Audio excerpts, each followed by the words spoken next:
Hi guys! Kumusta? Ako si Red Quaresma at welcome back sa aking channel.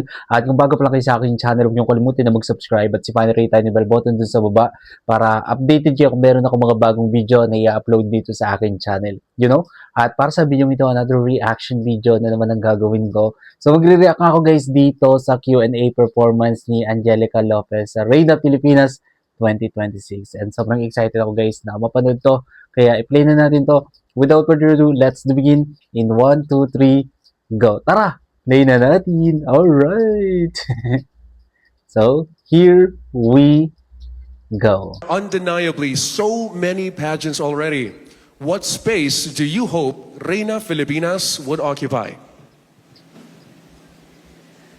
I understand that every pageant serves a purpose, and so do Reyna's Filipinas. Here, they have business, which gives the women the opportunity to learn new skills and to be more empowered and to elevate as a person, whether it be in sports, entertainment, and business. It's actually a good and empowering platform and a win-win situation for all, so that both can move ahead towards the direction of progress, development, Galing. and productivity.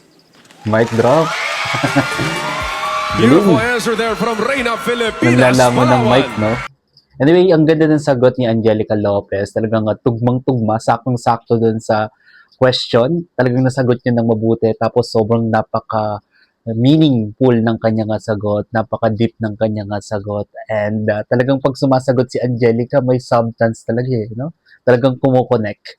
And yeah, pakahusay.